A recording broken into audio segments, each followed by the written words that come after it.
허환구의 라디오 오늘. 여러분 안녕하십니까? 허환구입니다. 지키는 것을 안고 사라졌다. 다시는 이 나라 역사에서 민주주의를 위해 삶을 희생하고 그로 인해 고통을 받는 가족들이 생기지 않는 나라가 되었으면 하는 바람으로 부끄럽게 이 자리지만 이 자리에 섰습니다. 네, 오늘 60 민주항쟁 기념식에서 고 이한열 열사의 어머니시죠. 배은심 여사가 33번째 6월 10일에 보내는 편지를 통해 하신 말씀입니다. 1987년 6월 9일 군사정권에 맞서 시위를 벌이던 도중 경찰의 최루탄에 맞아 숨진 고 이한열 열사. 이후 배은심 여사 역시 민주화운동에 오랫동안 헌신해 오셨습니다. 오늘 기념식에서는 고 이한열, 박종철, 전태일 열사의 부모님 그리고 조영래 변호사를 비롯해 민주화운동에 헌신한 12명이 국민훈장을 받았습니다. 요즘 K민주주의라 일컬어질 정도로 세계로부터도 많은 관심을 받고 있는 우리나라의 민주주의입니다. 결코 거저 얻어진 역사가 아니라는 점을 잊어서는 안 되겠습니다. 6월 10일 수요일 라디오 오늘 광고 듣고 시작합니다.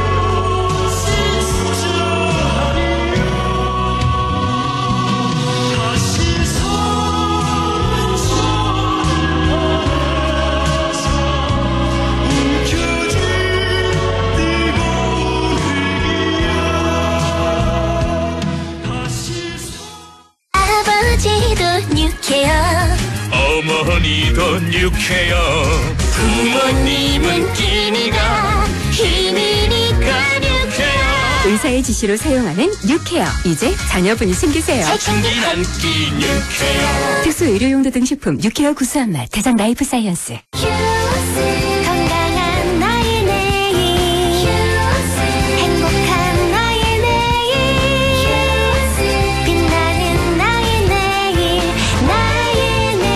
건강한 매일 건강한 내일을 여는 글로벌 헬스케어 기업 휴원스. 형님, 큰일입니다. 다음 달부터 개별 소비세가 인상된답니다.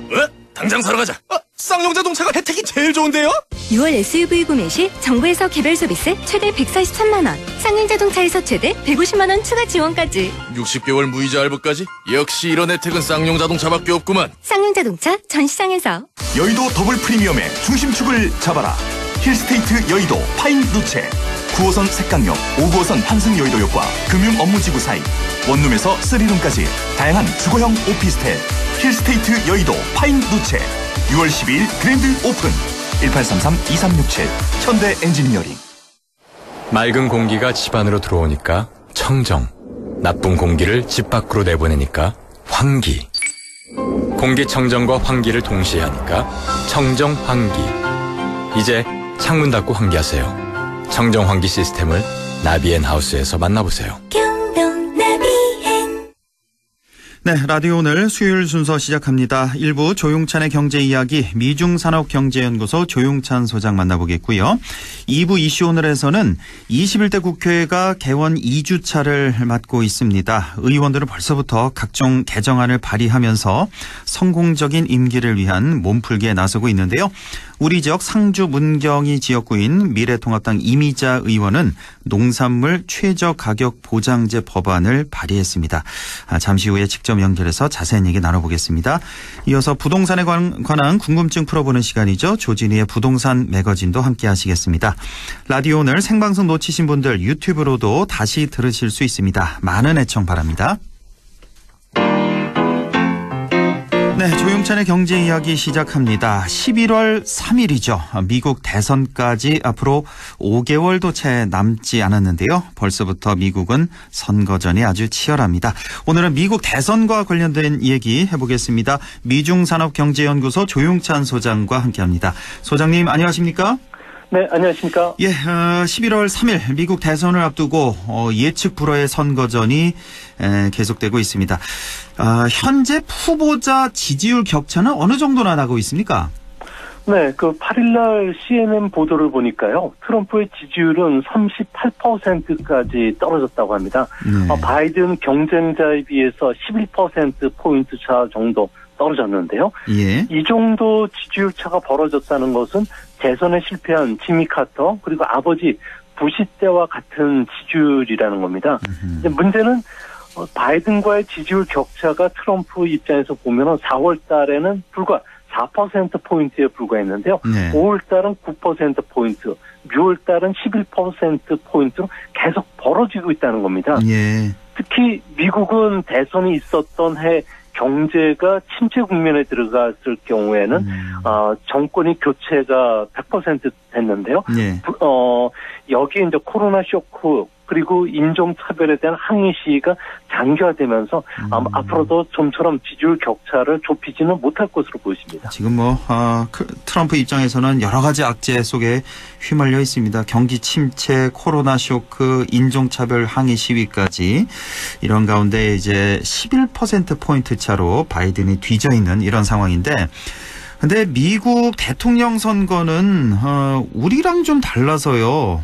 누가 선거인단을 많이 확보하느냐가 이제 승패를 결정짓게 되는데 바로 지난 선거 2016년 대선 때도 트럼프 대통령은 그 당시 지지율은 낮아도 선거인단을 이제 클린턴보다 많이 확보해서 그래서 이제 승리를 했는데 혹시 이번에도 같은 현상이 반복되지는 않을까요?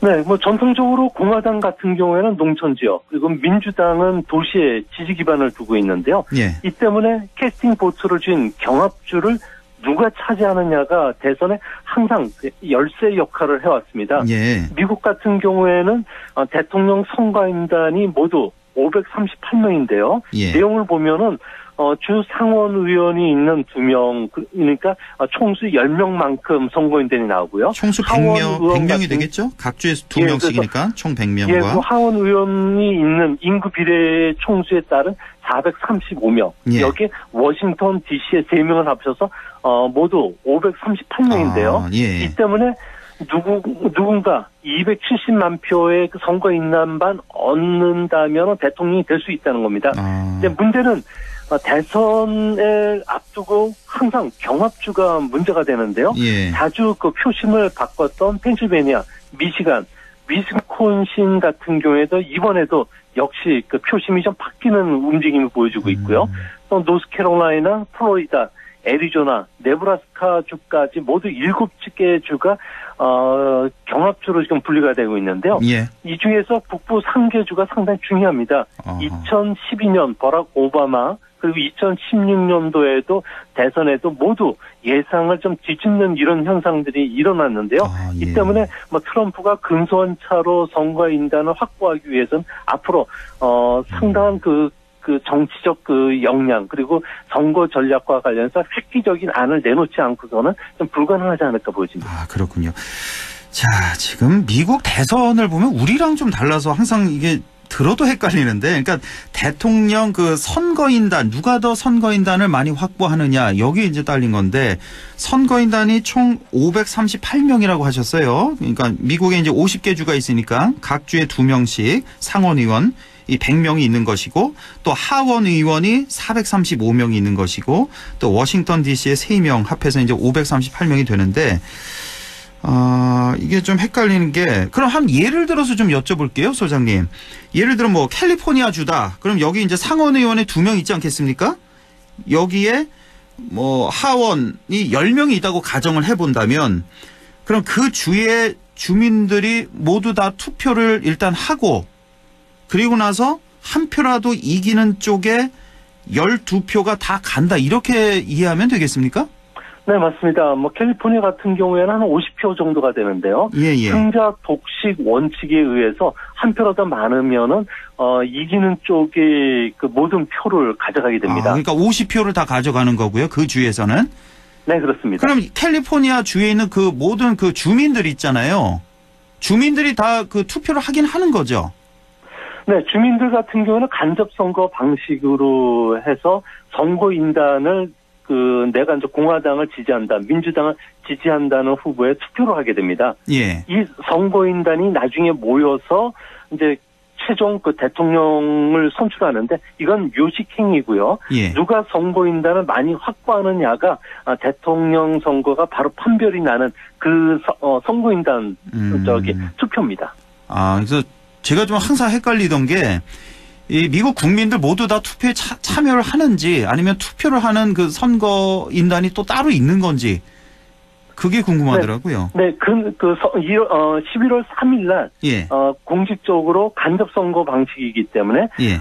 미국에서는 선거인단을 뽑는 그 선거가 대통령 선거라는 이야기를 합니다. 그렇군요. 예. 일단 알겠습니다. 예. 자, 지금 이 트럼프 상황 상당히 좋지가 않은데, 최근에 또 여기다가 이제 백인 경찰이 흑인을 사망케 한 그 사건이 있어서 항의 시위가 계속되고 있는데, 이것도 역시 선거 결과에 영향을 크게 미치겠죠? 네, 그렇습니다. 미국 같은 경우에는 흑인의 인구 비율이 13% 정도 되는데요. 흑인들의 70%는 여론조사에 따르면 트럼프를 지지하지 않는다고 합니다. 네. 이번 대선은 박빙의 승부가 예상이 되기 때문에 공화당 지지자 이탈표들이 많아지고 있고요. 또 흑인 투표율이 높아질 경우에는 선거 결과가 전혀 달라지게 될 가능성이 높은데요. 과거 흑인의 그 대선 투표율이 65%를 상회했던 적이 있습니다. 2008년, 2012년 민주당 오바마 대통령에게 표를 몰아줬고요.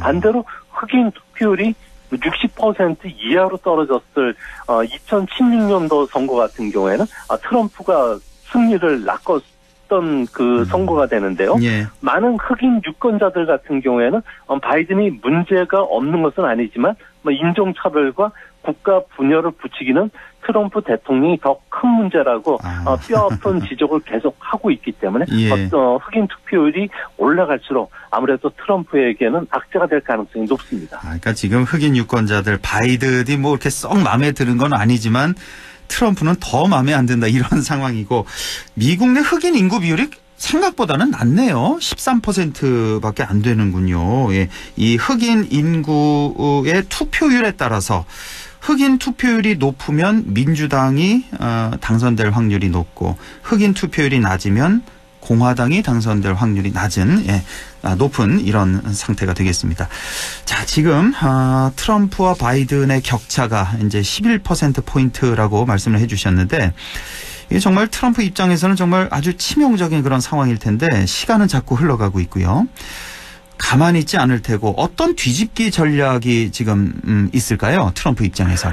네, 트럼프 같은 경우는 2016년도 당시에는 북부 경합주에서 힐러리에게 상당히 그 고전을 면치 못했는데요. 네. 특히 미시간주 같은 경우에는 10월 후반까지도 지지율 차가 12%포인트가 됐습니다.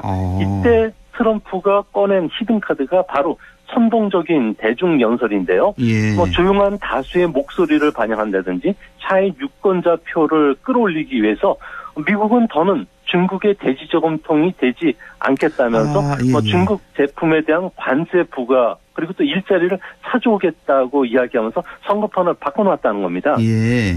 네, 이번에도 지지층을 결집시키기 위해서 중국 때리기에 나설 가능성이 높은데요. 중국을 환율 조작국으로 지정하는 한, 그리고 무역 협상을 파기하는 카드도 있고요. 네. 홍콩의 특혜 조치 폐기라든지 중국 IT 기업 제품에 대한 수입 금지도 이야기가 되고 있고요.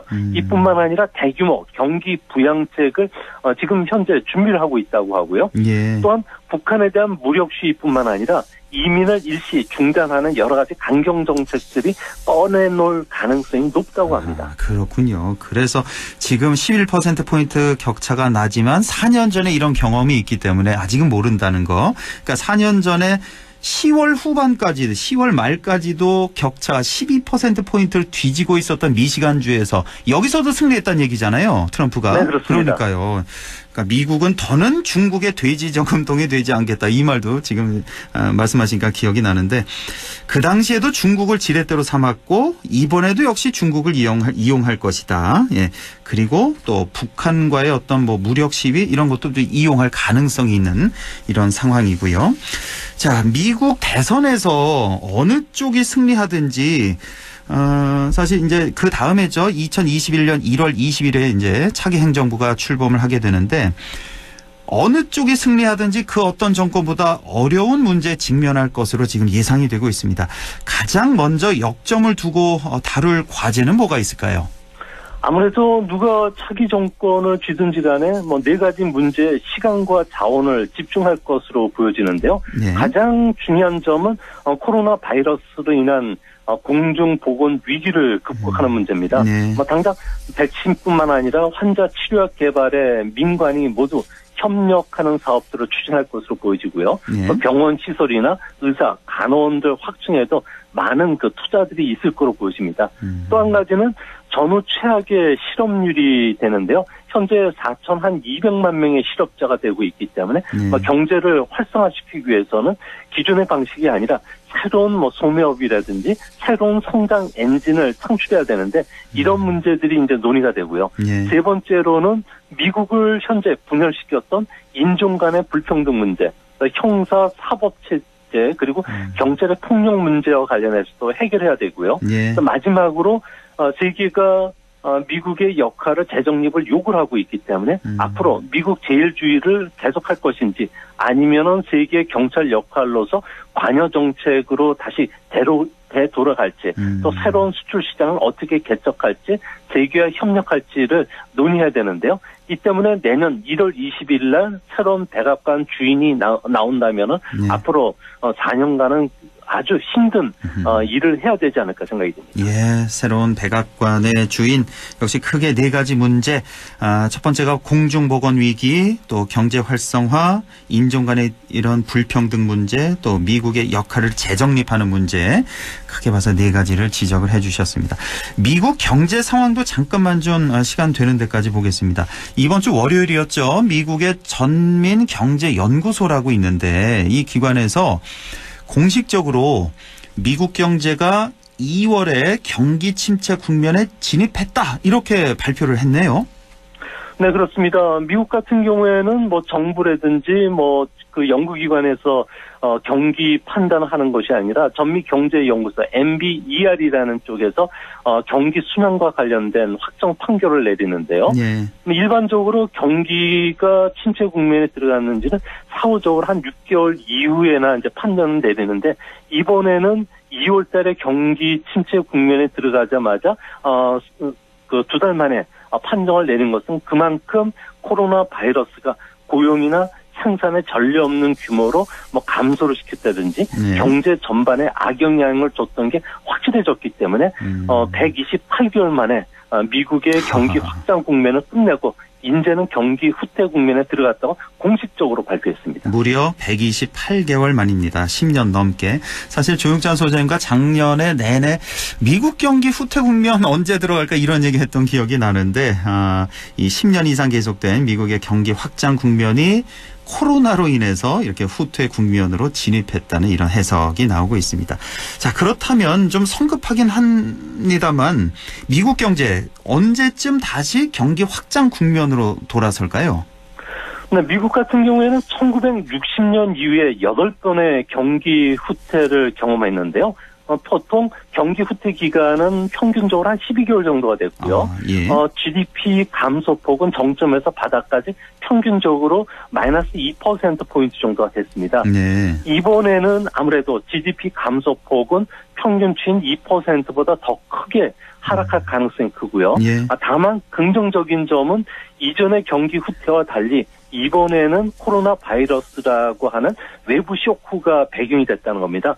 자산 버블이라든지 신용 버블이나 인플레이션이 일어난 사항이 아니었기 때문에 예. 이번 코로나 바이러스는 소비 유치, 생산 활동 감소에 일어났던 거기 때문에 이번에 한 4개월에서 6개월 정도 만에 경기 확장 국면으로 돌았을 것으로 보여지는데요. 예. 이 때문에 하반기에는 분명히 미국 경제는 V자형 경기 회복을 해줄 것으로 예상이 된다는 점에서 지금 미국 증시가 V자형 반등을 하는 것도 이를 반영한 것으로 보여집니다. 예, 하반기에는 V자형 반등이 예상된다. 하지만 이것도 코로나가 어떻게 되느냐에 따라서 또 변할 수 있을 것 같고요. 자, 오늘 말씀은 여기까지 나눠야겠네요. 소장님 고맙습니다. 예, 감사합니다. 네, 미중산업경제연구소 조용찬 소장과 함께했습니다. 라디오 오늘 잠시 후 2부에서 뵙겠습니다.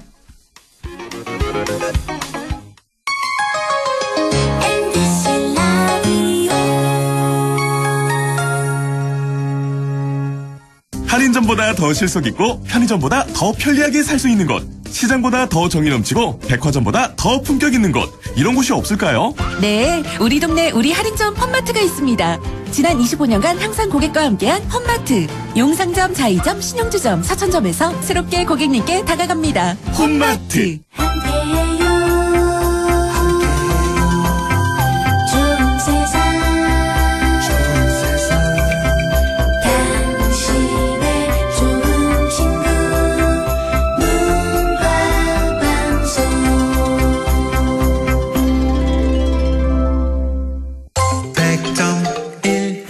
라디오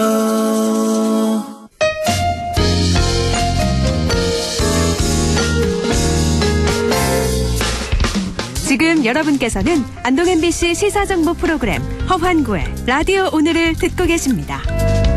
저는 사생결담 강재입니다.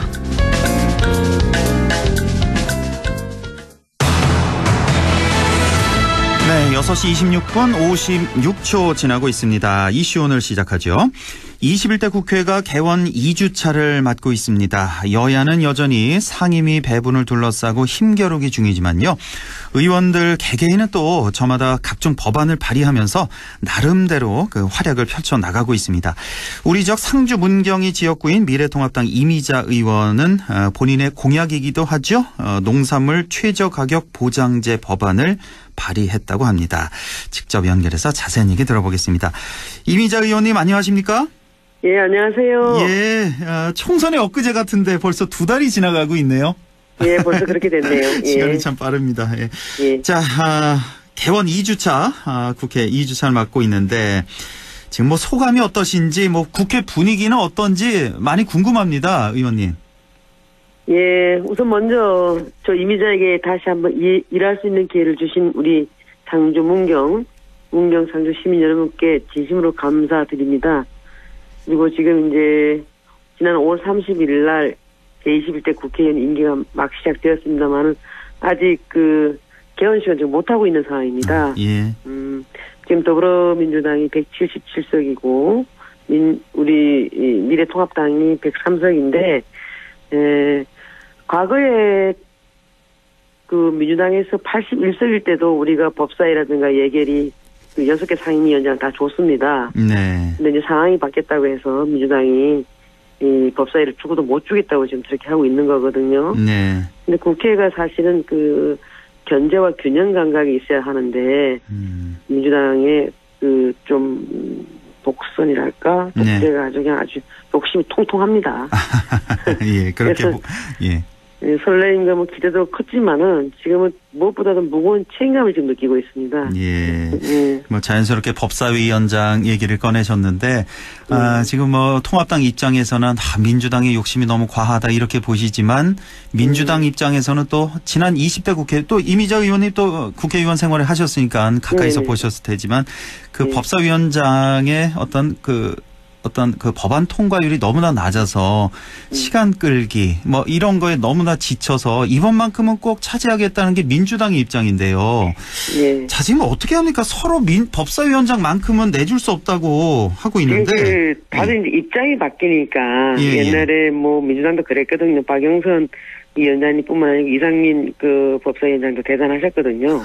예. 그리고 그 뭐 원혜영 의원님이라든가 뭐 지금 현재 그 비서실장의 노영민 당시 전 의원님들 전부 다 법사위는 그 야당이 가져가야 된다라고 말씀하셨던 분들이에요. 예. 그 말씀하시는 분들이 견제와 균형을 내세우는 거죠. 네. 근데 이제 상황이 바뀌었다라고 해서 그런 부분들을 모든 어떤 그 30년 동안 지켜온 룰을 네. 이렇게 싹 갈아엎고 이렇게 하는 부분들은 저는 바람직하지 않다고 생각합니다. 예, 그렇습니다. 지금 뭐 전 국민들이요.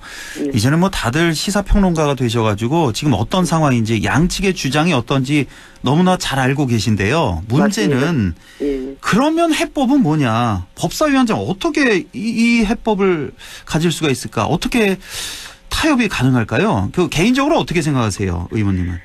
지금 민주당에서는 사실 177석이기 때문에 거기다가 또 열린시민당도 또 있지 않습니까? 예. 정의당도 있고 그렇게 해서 민주당이 마음만 먹으면 개헌 말고는 뭐든지 다 할 수 있습니다. 범진보가 한 190석 된다고 봐야 되겠죠. 190석이죠. 그렇죠. 그래서 예. 개헌 말고는 마음만 먹으면 다 할 수 있는데 예. 또 우리나라 또 의장도 가져갔지 않습니까? 예. 그러면은 법사위 위원장은 야당에다 주는 게 맞지요. 네. 근데 그것을 갖다가 저렇게 고집을 부리고 177석을 국민이 뽑아줬을 때는 모든 걸 갖다가 독단적으로 하라 그렇게 했다고 말씀하시는 분들도 계세요. 근데 그건 네. 아니죠. 예. 민주주의 본질이 뭡니까?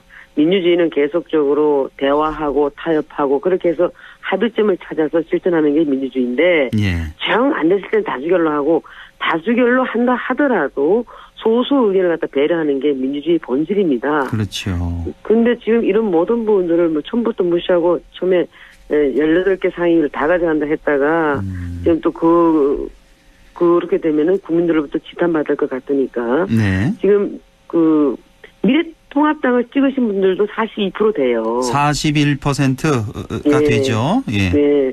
민주당이 한 49% 정도 된다고 봤을 예, 때 예. 거의 차이는 안 나는데 예. 그렇게 국민을 두려워하지 않으면 안 되죠. 예. 자, 그래서 이렇게 예. 지금 이제 말씀하신 대로 그럼 어떻게 방법을 찾을 수 있나? 그래서 우리 주호영 원내대표님께서 예. 그러면 법사위를 갖다가 좀 나눠서 좀 하자고 또 제안도 했었어요. 예. 그런데 법제위와 사법위를 나누자. 예. 그래서 지금 좀 더 지켜봐야 될 것 같습니다. 그래요. 뭐 딱히 해법이 보이지 않는군요, 지금. 해법은 민주당이 통큰 민주당이 양보를 해야 된다. 통큰 양보를 해야 되는 민주당은 아니, 죽어도 양보 안 된다고. 예. 지금 그게 국회 30년 동안 지켜온 룰입니다. 룰. 예. 이 룰을 지금 깨고 있으니까 야당으로서는 기가 막힐 노릇이죠 지금. 아 그렇군요. 네. 일단 통합당의 입장은 알았고 자 뭐 그나저나 이제 슬슬 퇴근하고 계십니까? 지금 이 시각에 6시 30분 지나고 있는데. 국회에서 지금 스탠바이 상태입니다. 그렇죠. 아니 그나저나 얼마 전에 뉴스가 나와서 지금 이미자 의원님 서울 집 없애고 상주에서 서울 여의도 국회까지 매일 출퇴근하신다고 보도가 나갔는데 이거 사실입니까? 서울 집은 아니고 안산. 경기도 안산. 안산에 집이 있었는데. 안산에 집이 있었는데. 예. 그 집은 이제 팔리지가 않아가지고 전세 줬고요. 예. 저는 상주로 완전히 다 이사했습니다. 완전 전이 아니 그래서 이 상주에서 서울 그 또 여의도까지 이게 안 밀려도 한 3시간 걸리잖아요. 빨리 가도. 2시간 반. 2시간 반 걸립니까? 그럼 또 아침에 또 밀리고 그러면 또 뭐 3시간, 4시간도 걸릴 수 있는데. 4시에 나오면 6시 반에 들어가고요. 아침 새벽에 4시에 나오세요? 예. 4시에 나오면 6시 30분에 국회 들어오고. 5시에 나오면 8시에 들어올 수 있어요. 그러니까 이게 굉장히 출퇴근 시간에 이제 걸리게 되면은 꼼짝 못할 수가 있어서 대부분 이제 4시쯤에 출근합니다. 아니, 4시에 집에서 나오시는 거예요? 상주 집에서? 예. 그럼 퇴근은 보통 몇 시에 하세요? 대중 없습니다. 대중 없잖아요. 예. 뭐 새벽에 들어갈 때도 있고요. 근데 이제 국회가 근데 회의가 연속적으로 계속 있으면은 매일 출퇴근은 어려워요.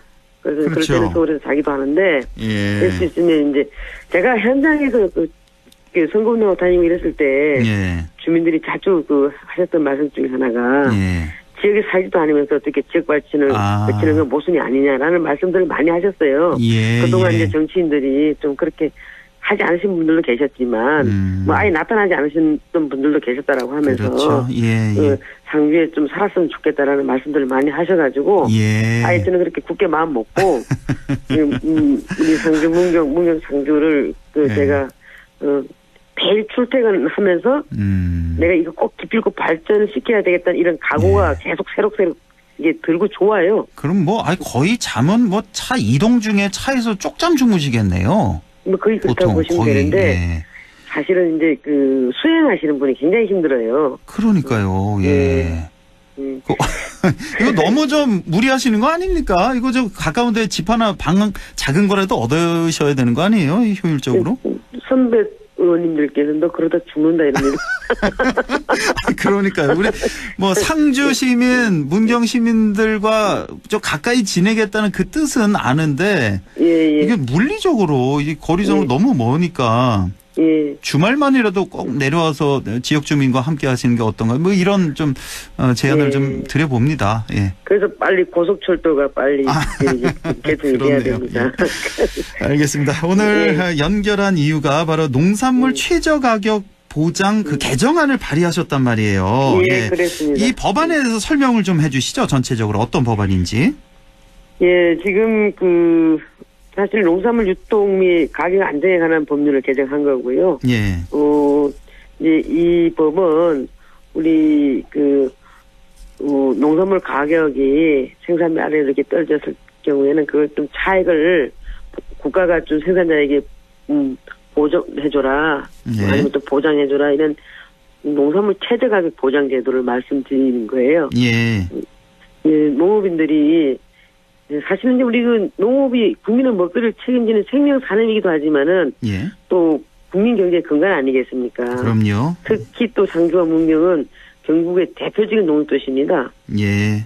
이런 분들이 사실은 가격이 우리 농산물 가격이 폭등하면 폭등하는 대로 수입 농산물이 들어와서 손해를 보고 또 가격이 폭락하면 폭락하는 대로 이런 책임이 참 더 고스란히 농민들이 지다 보니까 여기 들어간 생산 비용조차도 건지지 못할 때가 많습니다. 그러니까요. 예. 그래서 농민들은 죽으라 하는 거죠. 예. 사실 농민들이 우리 농업의 공익적 가치를 갖다가 창조해내는 게 얼마나 많습니까? 그렇습니다. 이런 분들이 좀 제대로 제대로 보장받고 좀 그래야 되지 않겠는가. 네. 그렇게 해서 제가 이 법을 발의하게 됐습니다. 예, 정말 잘하셨고요.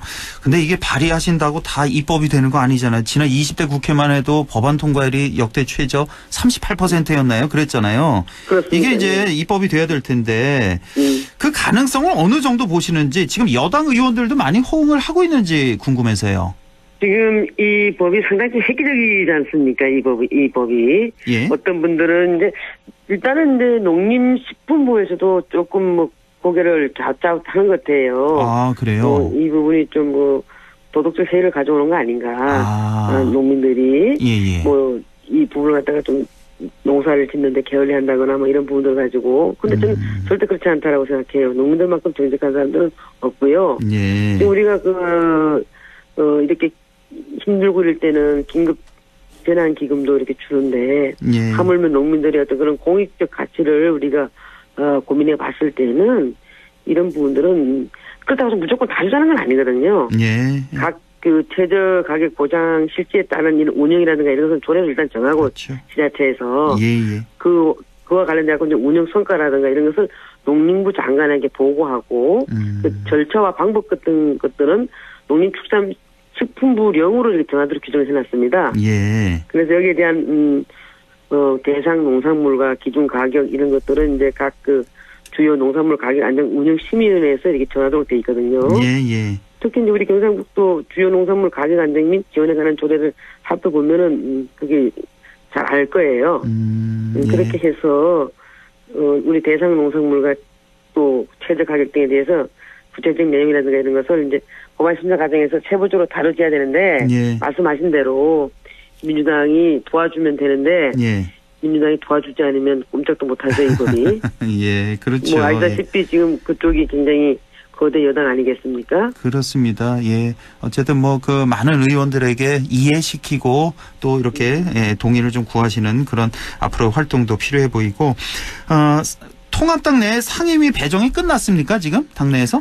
아직 상임위 배정을 못하죠. 못하고 있죠. 예. 그 이미자 의원님 뭐 환노위로 가십니까? 어떻게 예정이 돼 있어요? 이제 제 공약 사항들을 보게 되면은 예. 국토교통위원회를 가야 되는 게 맞죠. 우선 먼저. 국토위로 일단은. 그다음에 이제 하반기쯤에 농림 축산식품해양수산위원회에 가야 되는 게 맞는데. 예. 제가 이제 우선 1순위는 국토교통위원회를 써냈고 2순위로 농해수위를 써냈습니다. 아, 예. 그리고 3순위에 이제 한누이를 써냈는데 지금 한누이 신청한 의원 수가 거의 없답니다. 아, 그러니까요. 예. 네, 그래서 아무래도 전문성을 고려해서 차출될 확률이 굉장히 높아요. 그렇군요. 일단 뭐 국토위가 그렇게 인기가 많다면서요. 아무래도 뭐 이제 터널 뚫고 뭐 SOC 관련돼 갖고 많은 일을 할 수 있으니까 예. 좋겠지 않겠습니까? 알겠습니다. 아유, 시간이 다 돼서요. 끝으로 예. 우리 지역 주민들에게 덧붙이고 싶은 말씀 마지막으로 한 말씀 해주시죠. 예, 안동 MBC 라디오 애청자 여러분, 사랑하는 상주 문경 상주 시민 여러분, 제1야당의 대선 의원으로서 제 역할을 톡톡히 수행하겠다는 약속을 드립니다. 그리고 저를 국회로 보내주신 우리 상주 문경 시민들의 염원에 부응하기 위해서 정말 최선을 다하겠습니다. 앞으로 민주당의 그 견제를 잘 해나가면서 우리 농민 여러분들이 편안하고 즐겁고 행복한 상주 문경, 그로 인해서 상인들도 같이 더불어서 편안하고 즐겁고 행복한 그런 상주 문경이 되도록 열심히 노력하겠습니다. 예. 감사합니다. 앞으로도 우리 농업과 농촌을 위한 소상공인을 위한 그런 의정 활동 기대해 보겠습니다. 오늘 말씀 잘 들었습니다. 고맙습니다. 네, 지금까지 미래통합당 임이자 의원이었습니다. 네, 조진희의 부동산 매거진 바로 이어가겠습니다. 오늘은 소위 말하는 임대차 보호 3법에 대한 내용 좀 다뤄보겠습니다. LNS 자산운용의 조진희 이사와 함께하죠. 이사님 안녕하십니까? 네, 안녕하십니까? 예, 자 지금 임대차 보호 3법에 대해서 여러 의원들이 지금 법안을 준비 중이고 또 일부 발의가 됐습니다. 그런 상태인데. 네. 자, 지난주에 우리가 왜 전셋값 상승이 지금 아주 가파르다. 도시근로자 연봉만큼 상승하고 있다. 이런 말씀을 해 주셨는데, 그래서 이제 정부에서, 주택임대차 보호법 개정안을 발의를 했고, 이번에 또 입법부에서 또 국회의원들이 관련 법안을 제출했는데, 네. 자, 오늘 그 임대차 보호법 3법에 대해서 좀 말씀해 주세요. 그 3법이, 그러니까 전월세 신고제가 있고, 전월세 상한제가 있고, 계약갱신 청구권 이렇게 세 가지잖아요. 예, 맞습니다. 예. 이 전월세 신고제는 알 것 같아요. 뭐 전월세 뭐 임대를 주면 이거 신고해야 된다고 실거래가 그대로. 예. 이거고 전월세 상한제는 뭡니까? 지금 현재 기준으로 임대사업자를 내시는 분들은 중공공 임대주택 형태로 해서 하시는 경우는 상한제 가격이 5% 이내로 상한하게끔 되어 있습니다. 그래서 전월세 가격을 만들어 올리지 않는 그 가격 규제선이 있습니다. 예. 그래서 이제 이거를 이제 민간인들이 갖고 있는 주택에까지 적용하는 그 전월세 상한제를 기준으로 줘서 그 상한선의 기준을 이번에 정하겠다라는 거거든요. 예. 그래서 이제 그게 기존의 기준처럼 중공공 임대 주택에서 5%대를 정했던 것이 있으니까 아마도 5%가 되지 않겠느냐 이렇게 이제 보고 있는 상황이라 보시면 될 것 같습니다. 기존에 우리 상가 임대차 보호법이라고 알고 있잖아요. 예. 여기도 상한제가 있죠. 예, 맞습니다. 지금 예, 그래서 연 5% 이하로만 인상을 할 수 있는. 근데 이번에 이제 주택에도 역시 임대차 보호법을 한다는 거예요. 그래서 1년에 5%까지 올릴 수 있다는 거. 예. 이걸 하겠다 하는 거죠. 이제 발의가 된 상태고요. 아직 통과는 안 된 거고요. 예. 그리고 또 하나가 계약갱신 청구권이라고 있잖아요. 예. 우리가 보통 주택 계약할 때는 지금은 2년은 보장이 되는 거잖아요. 우리 임차인 입장에서 집을 빌리는 입장에서. 네. 근데 이거를 지금 2년 플러스 2년 정도 더 하겠다 뭐 이런 법안인가요? 예, 그 이제 야권에선 2년 플러스 2년을 더하면은 이제 물론 이제 기존 2년에다가 2년 더해서 최대 4년까지라는 기준이 이제 거의 유력시 되고는 있는데 야권에선 2 플러스 2가 잘못 시장에서 인식이 되면 이제 임대인의 행복 조건 자유권도 없어지고 예, 시장 가격에 대한 어떤 반론이 나오지 않겠느냐는 의견을 이제 먼저 제출을 했는데 지금 이제 최근 들어서 거대 여당의 그 의석수에 의해서 통과가 되지 않겠느냐 이런 분위기로 나오고 있는 상황이라 보시면 될 것 같습니다. 그러니까 임대인 입장에서 뭐 이런 문제가 좀 있군요. 어떤 자유권 이거를 좀 침해한다. 2 플러스 2년 4년 한 번 이제 임대를 하면은 4년까지는 무조건 가야 되는 거니까 그렇죠. 이런 뭐 문제도 있다는 거고 하지만 임차인 입장에서는 이거 주거 안정에는 많은 도움이 되니까 2 플러스 2 안도 있고 어제였죠 민주당의 그 박주민 의원 같은 경우는 뭐 평생 갱신 청구 할 수 있는 그런 안까지 냈는데 물론 뭐 임대인을 보호하는 그런 조항도 있긴 하지만 이런 상황입니다. 예. 자, 이렇게 좀 주택 임대차 보호 3법에 대해서 얘기를 나눴고 지금 우리 시중에 부동자금이 상당히 많잖아요. 그래서 뭐 우리 증시에도 상당한 돈이 몰려 있고 그리고 또 이 많은 부동자금이 또 부동산 시장에도 다시 옮겨오는 거 아니냐 뭐 이런 분위기인 것 같아요. 네, 오늘 헤드라인 일부 기사에서도 보면 월급 빼놓고 다 올랐다라는 기사를 보셨을 겁니다. 그 얘기 나온 지 꽤 오래되지 않았습니까? 예, 꽤 오래됐는데 요즘에 그 코로나 사태 때문에 다들 이제 어떻게 보면은 다들 침체가 되어 있고 그런데 그 와중에 소고기값 오른다는 건 요번에 이제 그 받으신 돈 가지고 제일 많이 사 먹으셨다 그래가지고 긴급 재난지원금 그러려니 했는데 배추값 100% 올랐다는 얘기 듣고 저도 놀랐습니다. 근데 마찬가지로 지금 가장 큰 문제가 주식 시장에서의 우량주가 오르는 것들이야 예전에 경험치로 하셨다고 하지만 부동산 시장은 지금 그 전월세 가격 오르는 것만큼이나 최근 들어서 분양 전 물건, 그래서 신규 분양권이라든가 전매권이라든가 이 시장이 너무 뜨거워서 저희도 손을 대기 좀 어렵지 않겠느냐. 뭐 그만큼 이동자금이 많으니까 그 이동자금으로 막차를 타더라도 일단은 수익을 좀 보고 보자. 이런 세력까지 나오고 있는 상황이라고 보시면 될 것 같습니다. 예, 그렇군요. 근데 또 한쪽 편에선 이거 언제 거품 꺼질지 모른다. 부동산 폭락이 올 수도 있다. 뭐 이렇게 주장하는 분들도 많더라고요.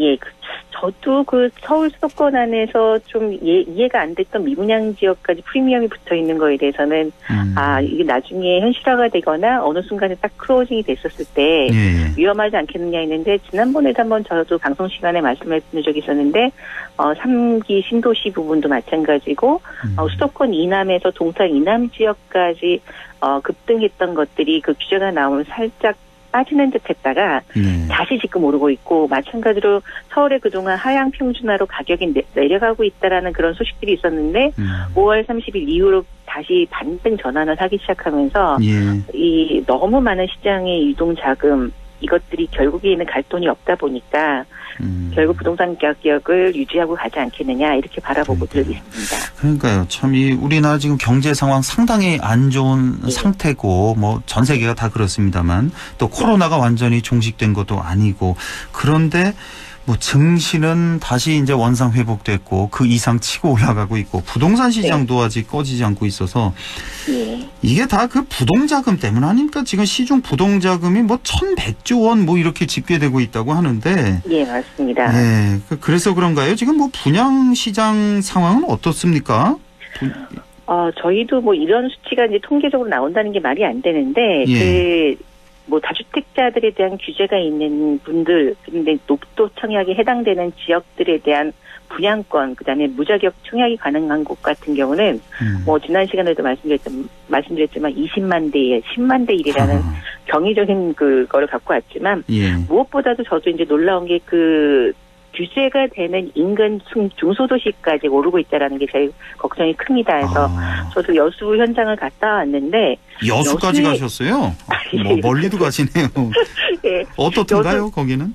100% 분양률이라는 달성을 계속 끌고 가서 건설사들마다 지금 이제 앞다투어 지금 이제 광역시 규제가 되면 인근 지역 광주광역시 소유층이 여수, 순천, 광양으로 가니까 그쪽 지역의 신규 발전을 하기 위해서 지금 또 많이들 내려가고 있습니다. 지금 여수, 순천, 광양, 뭐 여순광이라면서요? 요즘에 예, 또 신조어가 나왔다는데, 예. 여기 이제 분양시장이 뜨거운 이유가 네. 그 바로 인근에 있는 광주광역시가 규제 지역으로 지정될 수도 있어서 예. 만약 그렇게 되면은 이쪽이 또 뜨거워질 것이다. 그래서 분양 열풍이 있는 거군요.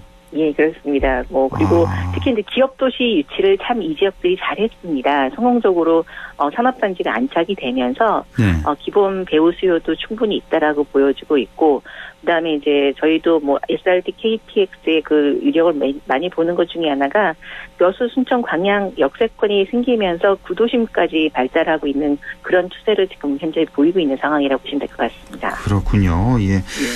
지금 요즘에 또 오피스텔 이쪽이 상당히 인기가 많다면서요? 이건 무슨 얘기예요? 우선은 아파트 같은 경우는 지금 분양가 상한제가 예고가 되어 있습니다. 그러다 보니까 로또 청약이라는 아파트 광풍까지 불고 있는 상황인데. 그 분양가 상한제가 언제죠? 그 8월부터인가요? 8월부터 분양가 상한제 시행이 되는 거군요. 예. 원래는 20대 국회에서 그 전에 실행을 하려고 했던 것이 21대 국회 넘어가는 쪽으로 해서 조금 유보가 된 건데 미리 예정 공지가 되어 있었던 상황입니다. 그래서 그 수도권 투기과열 지역, 조정 지역까지 해서 이제 그 민간 주택에서 분양하는 것도 분양가 상한제를 적용하다 보니 이게 지금 저희가 가장 많이 우려하고 있는 부분 중에 하나입니다. 분양가 상한제를 적용받게 되면 기존에 있는 아파트보다 싸기 때문에 역시 청약 광풍은 일어날 거고요. 그러다 보니까 그게 적용을 안 받기 위한 것들을 위해서 일부러 주거용 오피스텔, 아파텔이라는 형태로 최근 들어서 공급들을 시작했습니다. 알겠습니다. 아유, 시간이 다 됐네요. 예, 지금까지 LNS 자산운용 조진희 이사와 함께했습니다. 고맙습니다. 예, 감사합니다. 네, 날씨 알아보죠. 김도현 캐스터 한 30초 정도로 정리해 주세요. 네, 일단 안동에 내려졌던 폭염주의보는 오후 5시에 해제된 상태고요. 지금은 상주 의성에 폭염주의보 발효 중인 상태입니다. 오늘 밤 늦게부터 비가 내릴 텐데요. 내일 아침이면 대부분 그치겠습니다. 그리고 금요일 밤에 다시 비가 내리겠고 토요일과 일요일에도 비 예보가 나와 있습니다. 이렇게 이번 한 주는 비가 내려서 더위도 조금씩 수그러들겠고요. 특히 주말에는 26도 정도로 보고 있습니다. 내일 기온은 아침이 21도, 한낮에 30도까지 오르겠습니다. 문경 현재 기온은 어제와 같은 28도, 체감온도 30도, 습도는 64%입니다. 날씨였습니다.